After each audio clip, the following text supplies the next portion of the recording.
Senator Malcolm Roberts, thank you for joining me. What did you make of the Four Corners program last night? Just the usual ABC beat-up of non-issues and trying to fabricate something about Pauline again, Andrew, yet again, and they wonder why Pauline won't appear on ABC. The ABC ran claims that the party is a dictatorship run by Pauline Hanson. What's the how does it look from your end? Do I look downtrodden and browbeaten? No, I'm not. I'm very happy to be in One Nation, and Pauline is not a dictator. She listens very, very well. But you know, with the ABC, if she didn't do something with her candidates who were speaking unauthorised messages, then she'd be looked upon as having a party out of control. And when she does do something about them, she is then seen as a dictator. Mate, you can't have it both ways, I say to the ABC. No, well, I think the ABC was having it both ways last night. One is that they were talking about candidates being out of control and badly selected, and two, that you were being too tough in disciplining them. But that first criticism is probably right, isn't it? You did have a few too many loopy candidates being pre-selected. Well, candidates who had some loopy statements, yes, that's true, and Pauline has learned from that, and you know, we're going to have much tighter controls outside of Queensland, and we've already got tighter controls inside Queensland. So we're on track. That was a valuable lesson to us. It's got to be much more closely managed, Andrew. There was also another way where they had it both ways. Pauline Hanson is a dictator. On the other hand, James Ashby, her advisor, has too much power. Is James Ashby too powerful and too frankly spoken? No, he's not. He's certainly under the charge of Pauline Hanson. There is no doubt who runs this party. It is Pauline, and Pauline is her own woman, always will be. She listens exceptionally well. She has the strength of character to listen, to take on criticism, to take on suggestions. And James is an exceptionally talented person, one of the best people I've ever worked with, and she and Pauline complement each other extremely well, both highly capable, very honest, very courageous. James does say things that need to be said, just like everyone in the party, and he confronts candidates if they've crossed the line, and he confronts them. And some people can't handle that, Andrew, and that's what I like about James Ashby and admire about him. He is very direct, he's very honest, but he's also personable and engaging. He doesn't get rude and nasty unless someone wants to do that to him, and then he will be very, very blunt. Strikes me as the One Nation version of Peter Credlin, and I don't really have a problem with that. But listen, no, definitely not. From what I've heard of Peter Credlin, he's not a Peter Credlin at all. He listens extremely well. He doesn't run a dictatorship. He works for Pauline. He advises Pauline, and he's one of the best people I've ever worked with. He is extremely intelligent, uses intuition really well, and I just rely so much on him. What he says, I can trust implicitly. Now, the ABC ran a couple of statements from former candidates that were anti-gay. Do you think you should have mentioned that James Ashby is gay? I don't think it really matters. You know, most people do know. Oh, it matters in terms of characterising the party. It made us homophobic. Well, some people may characterise the party that way, but that's not the case. It's not the reality. We work very well with people who are homosexuals, no problem at all, and I don't think it needs to be said. Nothing at all to hide, nothing at all to be gained in spreading it around. So that's just a fact. James is James, and he's a wonderful person to work with. Now, there were two questions I think that did need some answers to in that show. One is, of course, why must candidates get all their printing done by James Ashby, when one claimed that she could have got it done cheaper by her son-in-law, which, but I mean, no invoice was shown. But why should candidates all get their material through him? One of the things that James, one of many things that James has brought, Andrew, is a very consistent message and branding.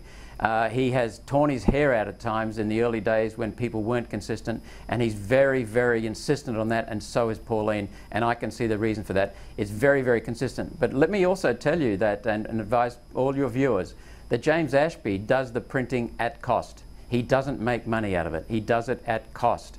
But he is insistent on the standards, and that's something very, very important to us. Now, the Jabiru airplane bought by James Ashby, are you confident that no money for that came from the major One Nation donor Bill McNee?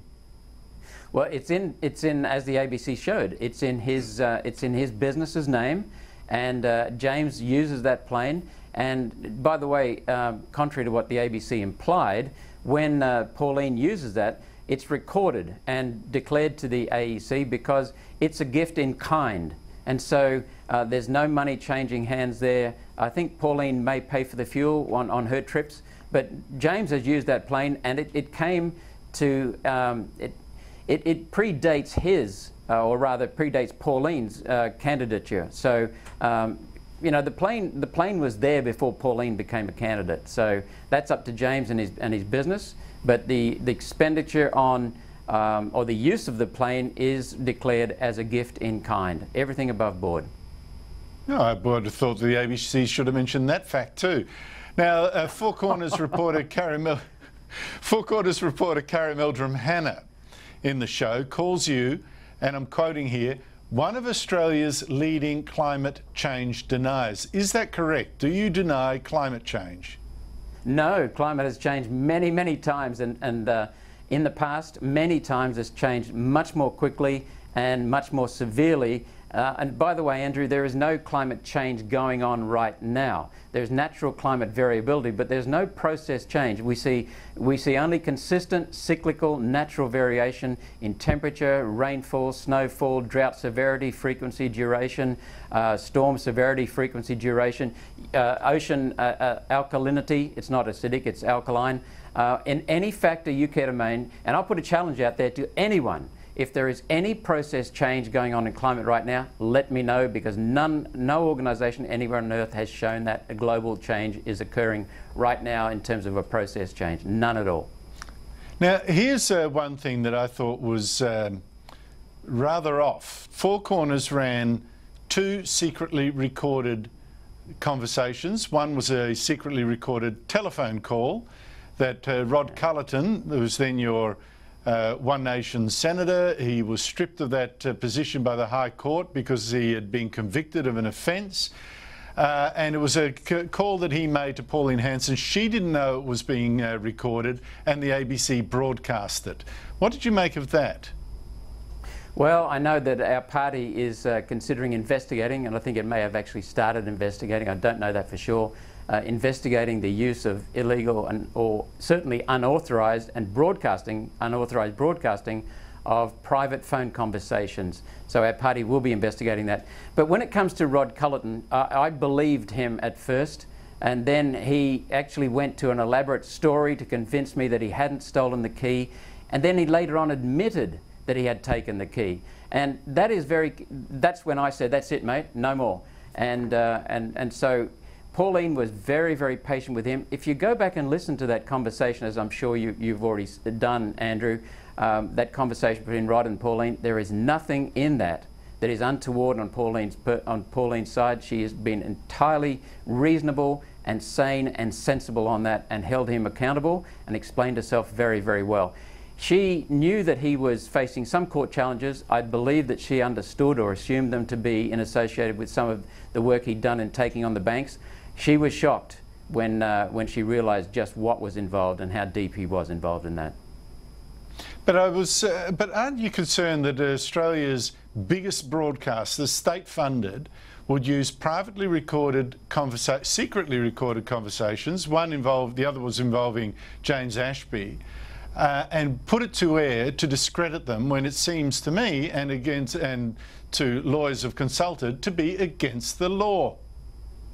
Yes, I am concerned. I'm not surprised. That's the way the ABC works. You know, the ABC spends $1 billion a year, and it has a very big current affairs budget that it uses to blast other networks out of that space. It owns that space, it misuses that space, it bullies people with that space.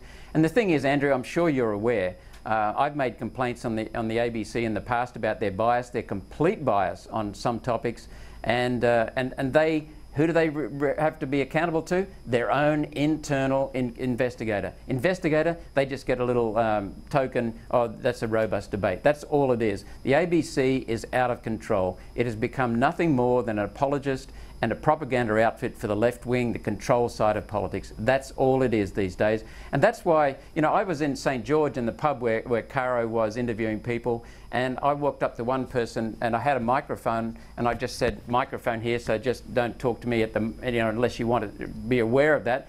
And as soon as I mentioned ABC, they just rolled their eyes and said, oh my God, that's what you get. Taxpayers themselves are disgruntled with the ABC. It needs to be pulled in. Now, lastly, the ABC got a posse of disgruntled candidates, people who've been sacked, whatever, and said, what do you think of Pauline Hanson? And they said, not much. One was former Treasurer Ian Nelson. What do you make of the sort of allegations they were making? Well, Ian Nelson is a disgruntled person, all right. He kept the party name afloat for several years, had a lot of respect for Pauline.